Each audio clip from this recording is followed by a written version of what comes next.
Galera, professor Tércio Araújo aqui para gravar contigo uma revisãozinha para a segunda fase da Unicamp. Então, sem perder tempo, vamos embora para nossa aula. Galera, vamos embora responder algumas questõezinhas, tá? Esse material da Unicamp você já recebeu e nós iremos responder algumas questões do material. Vamos embora para a primeira questão.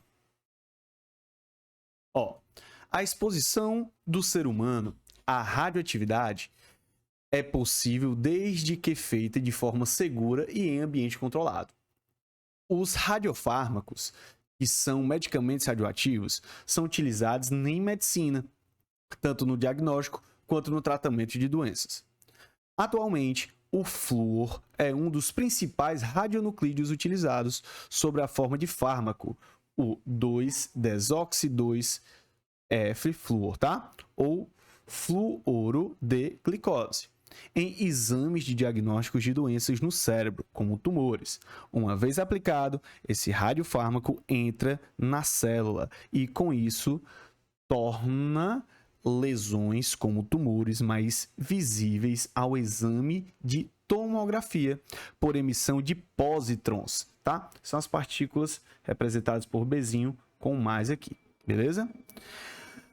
Gerando um núcleo estável de oxigênio. Nesse processo de decaimento, o tempo de meia-vida do flúor é de aproximadamente 110 minutos. Pessoal, lembrando, tá? O tempo de meia-vida é o tempo necessário para que o número de emissões ou a quantidade, a massa de um radioisótopo se reduz à metade. Tranquilo? Então, vamos lá. A instrução para a realização desse exame informa que o paciente deve permanecer 1 hora em repouso depois da administração intravenosa do material radioativo. Imediatamente após o período de repouso, o exame é realizado e finalizado em 30 minutos. Ao final do exame, o paciente é liberado sem restrições dietéticas ou de radioproteção. Considerando as informações dadas até então, construa um gráfico no espaço quadriculado, campo A, tá? No campo de respostas, a curva de decaimento do radioisótopo e determine a porcentagem restante do radiofármaco, em relação à quantidade inicial de 100%, 4 horas depois que o paciente ter finalizado o exame. Então vamos para cá, pessoal.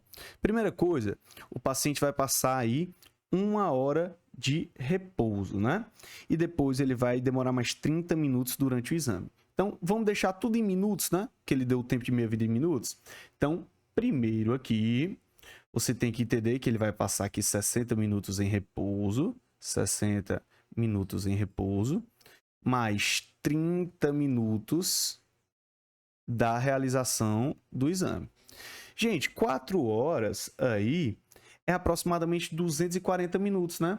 Por quê? Você vai pegar 4 e multiplicar por 60. Isso vai dar 240. Então, aqui o tempo decorrido total, ó, eu vou somar aqui mais 240 minutos. O total de tempo que passou aqui, pessoal, vai ser 330 minutos. Beleza? Aí vamos para cá. 330 minutos. Como um tempo de meia-vida, vamos botar assim, ó, um tempo de meia-vida, ele equivale a 110 minutos. Se eu tenho 330 minutos, quantos tempos de meia-vida vão ser? Ora, eu sei que passaram 3 tempos de meia-vida.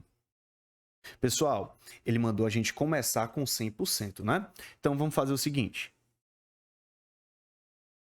Se começa com 100%, passando um tempo de meia-vida, resta quanto? 50%. Passando outro tempo de meia-vida, vai restar quanto? 25%. E passando outro tempo de meia-vida, chegaremos em 12,5%. Então, como ficaria legal a gente colocar esse gráfico aqui, né? Ó. Primeiro, a gente vai colocar aqui, ó, começando em 100, tá? 100%. Depois de 100, vai diminuir para 50%. Depois para 25%. Depois, bem aqui, tá? Para 12,5%. Vamos lá. Para reduzir para 50, passou 110. Para reduzir até 25, passou o tempo aqui de 220 minutos. E para reduzir até 12,5, mais ou menos aqui, passou um tempo de 330 minutos. Então, o gráficozinho, ó, ele vai ficar assim, ó. Mais ou menos dessa maneira. Beleza? Ó, se você pegar aqui, ó. Vamos colocar aqui, ó, um tempozinho A. Esse tempo é de 1 hora, que é menor do que 110 minutos. 1 hora, que é 60 minutos, mais o 30 do exame. Então, o tempo B aqui, que seria o tempo para ele terminar o exame, tá? Ó. E o tempo C aqui, 330, é realmente após as 4 horas, tá? Então, aqui é 1 hora do repouso, tá? Repouso. Aqui é durante a realização do exame, tá? Finalização. Finalização. E bem aqui no C, tá, pessoal? É realmente após as 4 horas, tá? Do tempo total aqui, no final. 4 horas depois de ter realizado o exame. Tranquilo? Então, mais ou menos isso aí, o gráficozinho, tá? Perdão aí no desenho. E vamos para o item B dessa questão. Vamos ver o que é que ele pergunta. Ó, considerando o que o que está no texto principal e nas informações do item A, faz as seguintes afirmações, tá? A seguinte afirmação. Um radiofármaco para diagnosticar a imagem deve emitir radiação incapaz de atravessar o corpo humano e, ao contrário de um radiofármaco terapêutico para tratamento, deve promover o mínimo possível de interações lesivas aos tecidos vivos. Assinale no campo de respostas se você concorda totalmente, concorda parcialmente ou se discorda totalmente dessa afirmativa.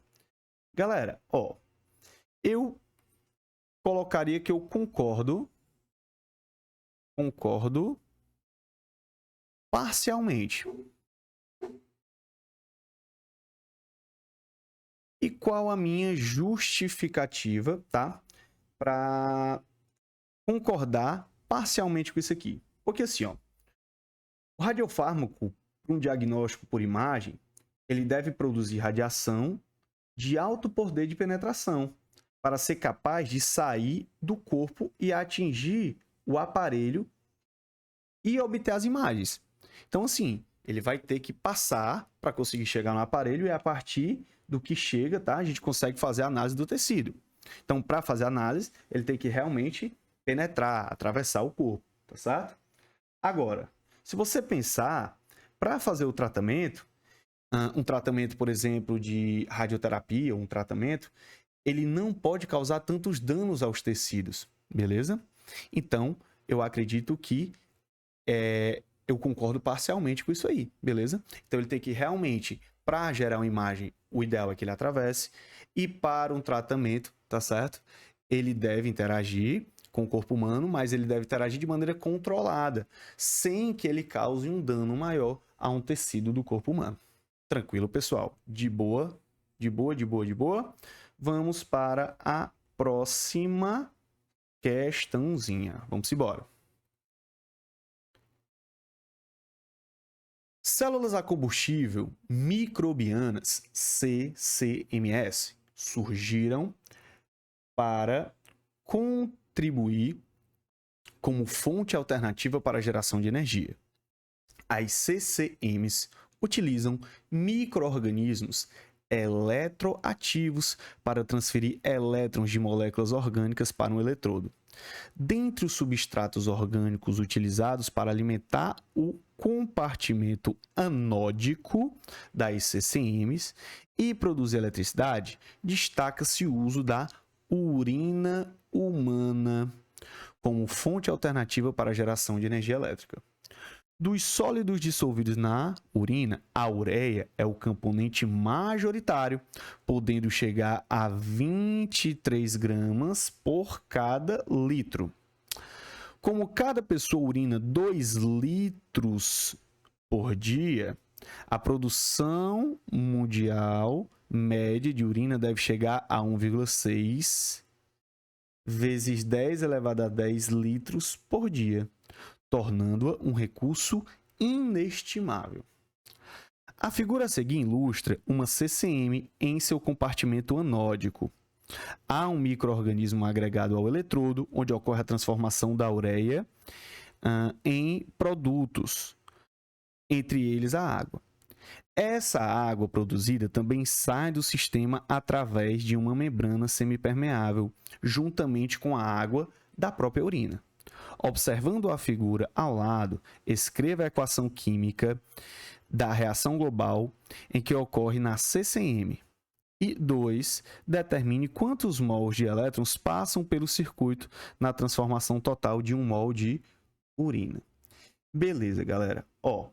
Nós notamos aqui que quando a urina entra, é formado água, tá certo? E vai ocorrer aqui uma reaçãozinha com oxigênio. Nós produzimos aqui também CO2 e nitrogênio, tá certo? É o que sai, beleza? Fora a água que também é produzida nesse processo. Então, como é que a gente pode aqui descrever essa reação, tá certo, pessoal? Reação 1. Vamos lá. Ureia, galera, é essa estrutura aqui, ó. C-O, N, H2. Eu vou botar até assim, que já já eu vou precisar de um cálculozinho do NOx aqui. Então, aqui eu vou colocar a N aqui, H, beleza? Essa aqui é a estrutura da ureia. Vou escrever ela só aqui um pouquinho assim, ó. CO, N, H2, 2. Beleza? Isso aqui vai estar reagindo com o oxigênio, beleza? Reagindo com aqui o oxigênio e vai produzir o quê? Vai produzir CO2, vai produzir N2 e vai produzir aqui também 2 águas. Tranquilo? 2 molzinhos de água. Para balancear isso aqui, tá, pessoal? Desse lado você tem 4 oxigênios. Aqui tem um 2, vou botar um 3 meios. Por que eu boto um 3 meios aqui de oxigênio?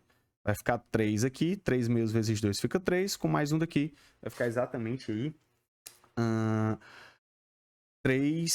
4 oxigênios de um lado, 4 do outro, beleza? Aí vamos para cá.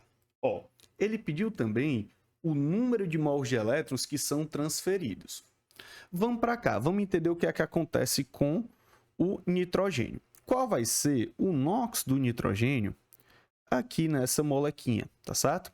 O nitrogênio ele é mais eletronegativo que o carbono. Então, ele vai atrair esses elétrons para cá, ele vai atrair esses elétrons para cá, ele vai atrair esses elétrons para cá. Então, como ele atrai os elétrons da ligação, ele vai assumir uma carga de -3 aqui.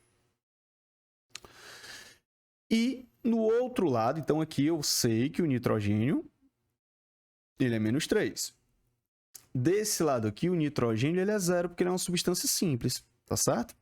Se ele sai de -3 para 0, o NOx dele está aumentando. Então, significa que ele está sofrendo oxidação. Claro, ele não disse que está presente no ânodo. Então, ele está sofrendo o processo de oxidação. Então, como ele está oxidando, galera, vamos só pensar o seguinte. Se ele variou 3 unidades, significa que ele perdeu 3 elétrons, tá? Só que vamos para cá. Não são 2 nitrogênios aqui, ó? 2 nitrogênios? Então, vou multiplicar por 2. Cada nitrogênio perdeu 3 elétrons. Ou seja, o total aqui vão ser 6 mol de elétrons. Beleza? Porque cada nitrogênio perde 3 elétrons. Se são 2 nitrogênios aí, vai ser um total de 6 mols de elétrons. Beleza? E ele pede o seguinte, ó. Vamos para a próxima questão. Opa, para o próximo item, né? Item 1, item A, respondido. Item B. A ureia presente na urina pode ser convertida em fertilizante na forma de íons amônio, se adicionada ao solo. Considerando as informações do texto, qual seria a massa de íons amônio obtida a partir da conversão de 100% da ureia da urina de uma pessoa em um dia, tá certo? De uma pessoa em um dia. Galera, ó, vamos para cá. Primeira coisa. Vamos lá. Se você pegar a ureia, o CONH2. Esse cara, por ter 2 nitrogênios, ele vai conseguir formar 2 amônios, que é 2NH4+. Beleza? Então, vamos lá. O que é que a questão quer que a gente faça? Ele quer que a gente descubra aqui qual seria a massa de íons amônio. Então, primeira coisa, a massa molar do íon amônio, do NH4+, ela é igual a 18 gramas por mol, tá? E aqui, a massa da ureia, tá? Que é o CONH2+, é igual a 60 gramas por mol, tá? 60 gramas por mol. Então, vamos para cá. Vamos fazer isso aqui por análise dimensional, tá? Eu quero aqui a massa do amônio. Então, vamos começar por ele, porque ele é o que eu quero, tá? Vamos para cá. Deixa eu só deixar esse tracinho um pouquinho menor. Vamos para cá.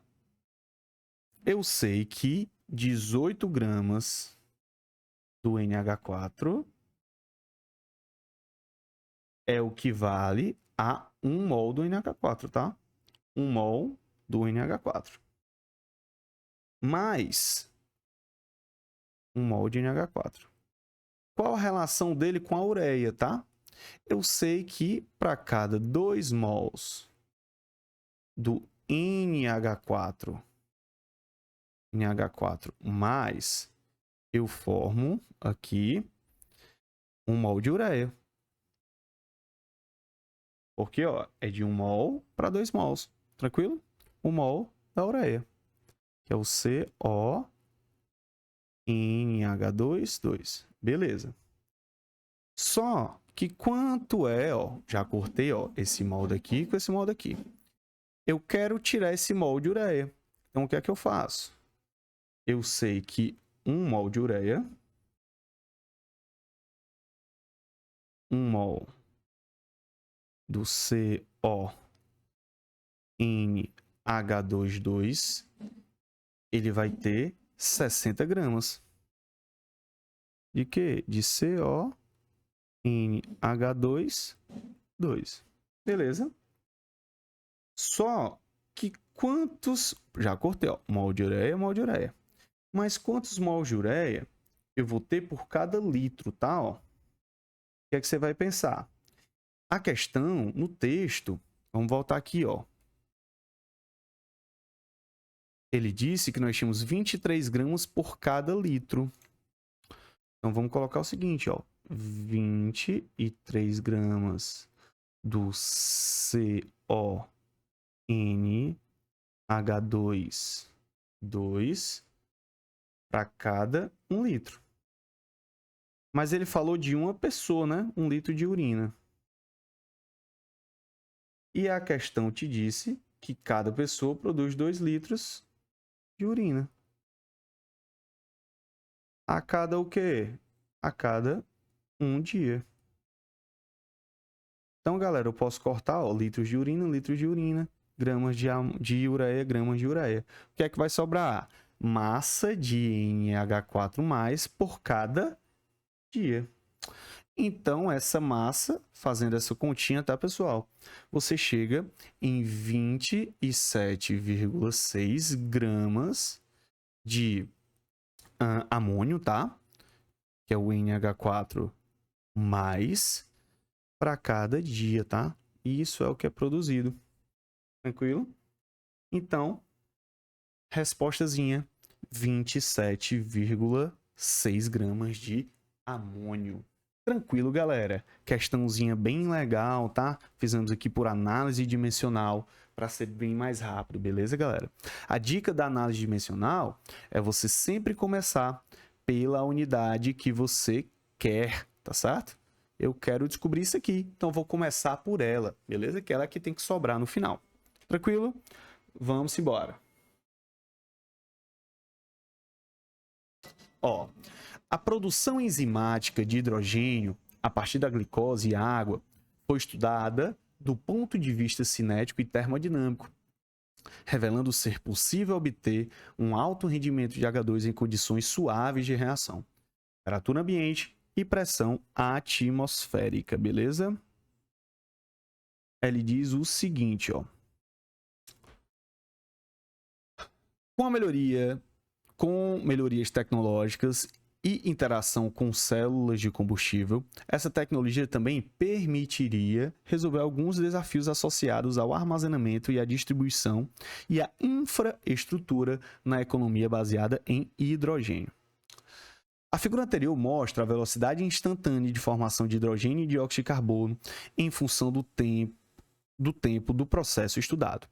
A equação química que representa quantitativamente o resultado desse processo é dada por... Tá aqui a equaçãozinha química, tá, pessoal? Ó, produção de hidrogênio e de CO2. Levando em conta essas informações, em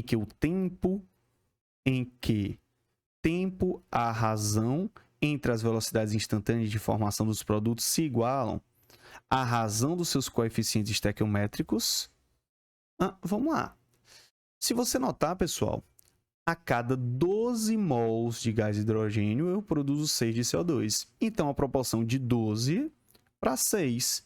Claro, isso é a mesma coisa que o quê? De 2 mols, tá? Para uma proporção, não vou nem botar mol, tá aqui? É uma proporção de 2 para 1. Tranquilo? Uma proporçãozinha de 2 para 1. Então, vamos olhar aqui, ó. Nesse tempo 2 não pode, porque a do O2, CO2 está até maior, né? Ó. Então, tem que ser a partir desse ponto. Porque a partir desse ponto, galera, ó, nós temos mais ou menos aqui, ó, o hidrogênio realmente tem uma proporção maior do que essa, né? Então, olhando para cá, ó, vamos olhar nesse ponto bem aqui, ó. Esse ponto bem daqui. Nós temos aqui mais ou menos uns 0,44, né? Ó.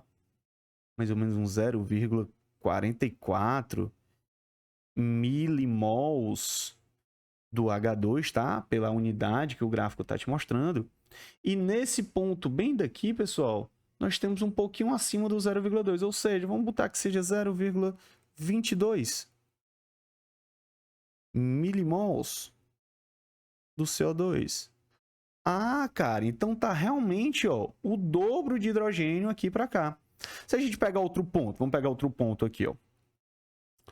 Você pegar aqui em 16 minutos, tu tem mais ou menos 0,30 alguma coisa, e aqui nós temos 0,10, né? Então, 0,33 não é o 0,1 não é o do, aliás, 0,32, né? Não é o dobro de 0,1. O dobro de 0,1 seria 0,2. Então, realmente, nesse pontinho bem daqui, ó, nós observamos uma proporção de 2 para 1. Então, em média aqui, tá, pessoal? Vamos dar uma olhadinha aqui, ó. Um pouquinho antes do 4. Ou seja, mais ou menos aqui em 3,8 ou 3,9 horas, tá? 3,8, 3,9 horas. Nós vamos aí ter a mesma proporção, tá certo? Aí vamos para cá, vamos ver o próximo item, tá? Item B. Ó, Do ponto de vista termodinâmico, após a discussão dos resultados, os autores utilizaram um diagrama de energia, aqui incompleto, fornecido no campo de respostas. A partir desse diagrama, resolva 1. No decorrer do processo sob estudo, o meio reacional tenderia a um aumento ou uma diminuição da temperatura. Justifique. E calcule o valor da entalpia molar da reação de formação da água, tá? Então, galera, ó, vamos para cá. Primeira coisa, ó, se você pegar a entalpia daqui, ó. Se você pegar aqui, ó, você nota que para produzir esses produtozinhos aqui, ó,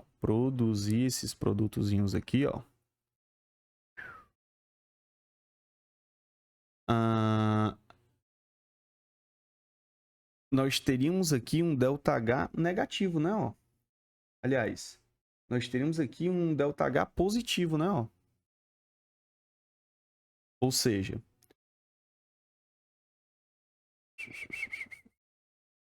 ó, então, a gente pode notar aqui, ó, que essa reação C6H12O6 mais 6H2O, formando aqui, ó, o 6CO2 mais aqui, ó, 12H2. Pode notar aqui, ó, que vai aumentar, né, ó. Ó. Beleza? Então, galera, esse processo aqui tem ΔH maior que zero, ou seja, é um processo o quê? Endotérmico.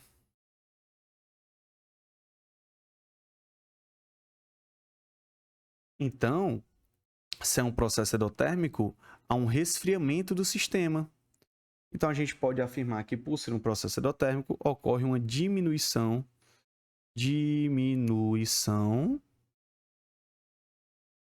da temperatura. Beleza? Uma diminuição da temperatura. Beleza? Ó. Então, vamos para cá. O 2 ele pergunta assim, ó, calcule o valor da entalpia molar da reação de formação da água. Então, se você parar para pensar aqui, pessoal, ó, essa reaçãozinha assim, ó, nós temos o seguinte, que essa aqui foi a primeira resposta, tá?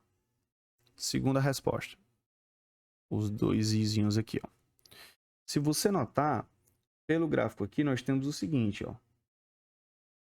Nós temos, ó, que esse cara, mais os 6 oxigênios, vai formar isso aqui, não vai, ó? Então, vamos colocar aqui, ó. 6 CO2 mais 12 H2, produzindo 6 CO2 mais 12 águas, né? Esse processo aqui, pessoal... Opa, perdão. Aqui faltou um detalhe, tá? Ó. Eu tenho que somar aqui, ó. Mais 6 O2. E aqui tu vai formar 6 CO2 mais 12 águas. Isso aqui, pessoal, tem um ΔH que a gente consegue observar aqui que é menos 3.460. Mas ele quer a formação da água, na verdade. Se a gente cortar esse CO2, aqui nós vamos ter exatamente a formação da água. Ó. O hidrogênio formando 12 águas. Então, nós vamos ter o seguinte, ó. 12H2 mais 6O2 vai formar 12H2O. Tranquilo? Só que ele quer aqui, ó, o valor da entalpia molar.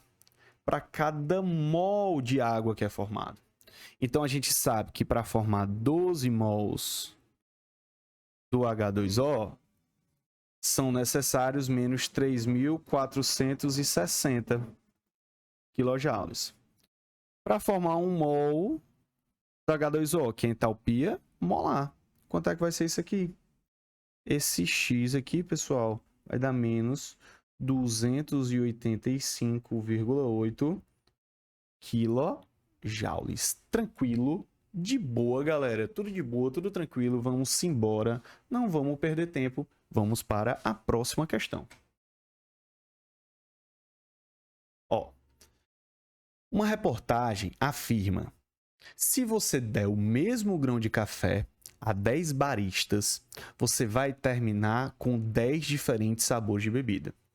Mesmo que a origem dos grãos seja única, são vários aromas. Opa, aroma, substâncias voláteis. Pessoal, o que é uma substância volátil? Uma substância volátil aqui tem baixa temperatura de ebulição. Como ela tem uma baixa temperatura de ebulição, significa que ela se transforma em gás mais rápido, em vapor mais rápido. Então, tu sente o cheiro, tá bom? Uma dica para tu lembrar do que é volátil é toda vez que você observa uma coisa líquida, mas tu sente o cheiro, é porque ela está emitindo vapores. Ela está emitindo coisas para o estado de vapor. Então, por isso que tu está sentindo esse cheiro. E sabores, substâncias pouco voláteis, distintos para esta bebida. Além da composição química da matéria-prima, há outras variáveis que influenciam no processo de extração sólido-líquido. Extração sólido-líquido. Pessoal, extração é um processo de separação de misturas que ocorre mediante uma dissolução seletiva de algum dos componentes da mistura. Então, quando parte da mistura é solúvel, massa. Quando aí parte, por exemplo, água, areia e sal. Se eu coloco água, a água dissolve o sal, mas não dissolve a areia, claro. Portanto, é uma dissolução seletiva. Na preparação do café, a temperatura, a pressão da extração, a qualidade da água, a relação entre a quantidade de pó e a água, o tempo de contato e o tamanho dos grãos. Opa, moagem. Quanto menor o tamanho do grão, mais fácil é extrair, tá, pessoal? Mais fácil é dissolver. E a vazão da água. Vamos lá, item A. Explique as alterações na intensidade do aroma e do sabor do café quando a sua ingestão imediatamente após o preparo em cada um dos seguintes casos, utilizando água a 86 e a 98 graus Celsius e mantendo as demais variáveis constantes. E 2, variando o grau de moagem fino e grosso e considere o grão de café torrado apresenta poros. Então, vamos para cá, pessoal. Ó, a intensidade e o aroma do café. Pessoal, se a gente está comparando duas temperaturas diferentes, certo? Você concorda que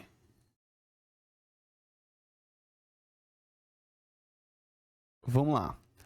Se você tiver uma temperatura menor, vamos lá. Vamos pensar aqui primeiro numa temperatura menor, na temperatura de 86 graus Celsius. Na temperatura de 86 graus Celsius, por ela ser uma temperatura menor, vai permanecer no café mais substâncias voláteis, porque elas vão tender a passar menos, tá? Para o estado de vapor, porque está numa temperatura menor. Então, a 86 graus Celsius, nós teremos um café com maior aroma. Maior aroma. Beleza? Já, galera, ó, se você tiver aqui um café aqui a 98 graus Celsius. 98 graus Celsius é uma temperatura mais alta. Essas substâncias voláteis vão ter saído em uma maior proporção desse café. Então, o aroma vai ter menor. Então, se o aroma vai ter saído mais, o que vai prevalecer é mais o sabor. Então, a 98 nós temos uma maior aqui intensidade no sabor. Beleza? Na menor temperatura, mantemos as substâncias voláteis aqui em maior quantidade, portanto, teremos um maior aroma.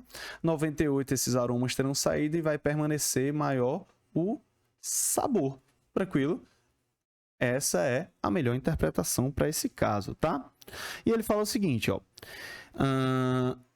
E no segundo caso, ele pediu para a gente comparar variando o grau de moagem fino e grosso e considere que o grão de café torrado apresenta poros, tá certo?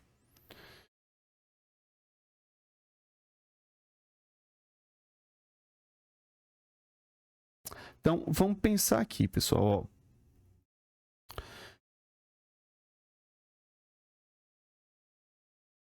O que é a moagem? O que é a moagem? Vamos pensar no que é a moagem aqui. A moagem é você quebrar esses grãos, moer esses grãos para diminuir o tamanho. Basicamente, a gente diminui o tamanho das partículas, não é verdade? Então, nós vamos ter perfis menores, tá? E perfis maiores. Então,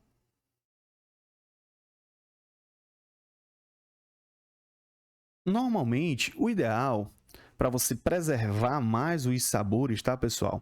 Por quê? Como eu diminuo o tamanho, eu acelero o processo de decomposição das substâncias presentes no café. Se eu diminuir esse tamanho, então significa o quê? Que esse café ele vai se degradar mais rápido. Por isso, o ideal é a gente fazer essa moagem pouco tempo antes de preparar o café. Que aí eu garanto que eu vou oxidar, eu garanto que eu vou perder menos aí, tá? A quantidade de substâncias que estão aí presentes nesse pó do café, tá certo? E vamos pensar mais o seguinte, ó.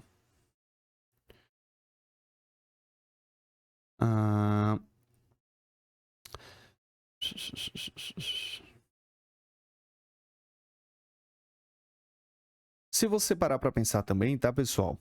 Quanto menor o grão do café, ele tem que ter um tamanho exato para facilitar a passagem do líquido e esse líquido conseguir extrair os princípios ativos, tá? Extrair as substâncias de maneira adequada, tá certo? Então, o grau de moagem, tá? Quanto mais fino, ele facilita essa passagem. Então, a moagem fina vai aumentar. E claro, tá? Considere que o café torrado apresenta poros. Esses poros, eles são extremamente importantes, porque a passagem do líquido por esses poros é o que vai conseguir extrair o máximo de princípios ativos aí do café, tá, pessoal? Os sabores, as substâncias presentes no café que dão sabor a esse café. Beleza? De boa? Vamos embora aqui resolver o item B dessa questão. Ó, a figura a seguir mostra como, durante a extração para preparar um café expresso, a concentração de duas substâncias voláteis varia em função do tempo. O tempo máximo de extração se relaciona diretamente com a solubilidade em água e, consequentemente, com atributos das substâncias, como a polaridade da molécula e o coeficiente de partição, KOW. A partir dessas informações, complete a tabela no campo resposta com as palavras maior e menor, de modo a comparar as substâncias com os atributos citados e justifique a sua escolha. Pessoal, vamos lá. Aqui nós temos a concentração relativa da substância, tá? Na preparação do café. Aqui, vamos pensar aqui, ó. Até 10 minutos aqui, ó, você nota que a substância 1 ela vai ser, lembrando, tá? Ó, só uma coisa. O KOW, pessoal, aqui nós temos a fase orgânica e em água, né? Solubilidade na fase orgânica, solubilidade em água. Quanto maior a solubilidade da substância em água, menor vai ser a sua aí, ó, o coeficiente de partição. Como aqui, após 10 minutos, a substância 1 está em uma elevadíssima concentração em comparação com a solução 2, então ela vai ser mais solúvel na água. Portanto, se ela é mais solúvel na água, significa que a polaridade da substância 1 é maior. Então, a polaridade da... Ficou horrível esse maior, né? Então, a polaridade da substância 2, ela vai ser o quê? Menor.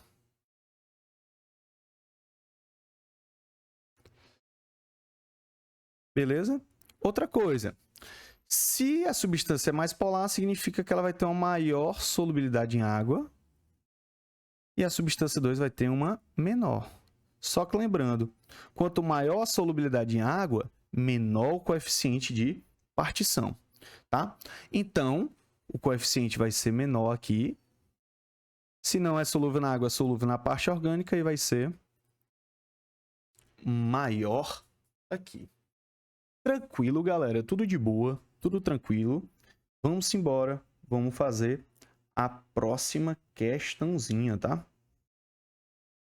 Vamos embora. Ó, o oxalato de cálcio em humanos está associado a calcificações benignas do tecido mamário e a pedras nos rins. Em indivíduos saudáveis, a urina é tipicamente supersaturada em oxalato de cálcio. O desenvolvimento de pedras nos rins, por outro lado, é prevenido por proteínas e pequenas moléculas contendo grupos carboxilatos. Considerando as informações dos textos, escreva a equação química que apresenta a constante de equilíbrio associada, que representa a formação da pedra no rim, e o texto informa que a urina é supersaturada de oxalato de cálcio. O que isso significa conceitualmente, tá certo? E do ponto de vista do equilíbrio químico. Então, vamos para cá, pessoal. Ó. Primeira coisinha que eu quero que você entenda, tá? Oxalato de cálcio vai ser o CaC2O4. CaC2O4. Esse cara, galera, ele é sólido, porque ele forma a pedra no rim, ele tem uma baixa solubilidade. Então, ele vai formar um equilíbriozinho aqui, tá certo? Esse equilíbriozinho ele vai formar o Ca mais 2 aquoso, mais o oxalato, que é o C2O4 menos 2. Também o quê? Aquoso. Essa parte dissociada aqui, tá? E aqui é a parte de formação do cálculo renal. Ela vai ocorrer nesse sentido aqui, tá?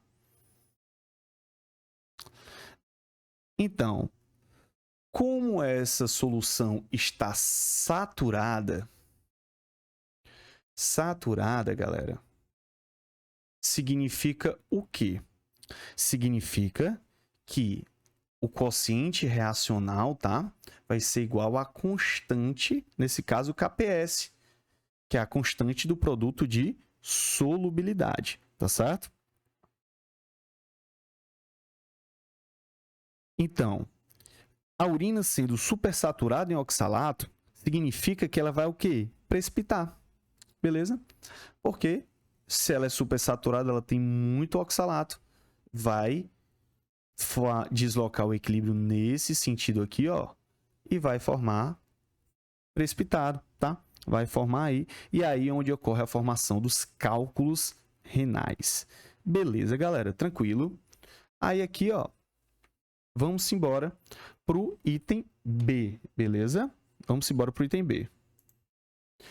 Pesquisadores avaliaram como a concentração de cálcio livre em solução varia quando se adiciona cálcio aquoso em soluções contendo oxalato a 2 milimol por litro, certo? Os dados permitem inferir que citrato pode ser um agente terapêutico na prevenção de pedra no rim. Faça uma descrição quantitativa de modo a justificar, do ponto de vista do equilíbrio químico, a afirmação sobre a função do citrato na prevenção de pedra nos rins. Galera, porque presta atenção aqui, ó. O citrato, ele vai fazer com que ele vai interagir com o cálcio, tá certo? Porque quando ele interage com o cálcio, ele vai formar um composto. Então, quando esse cara aqui, que é o citrato, interage com o cálcio, citrato, tá? Que é o C6H5O7-3, ele vai formar um complexo.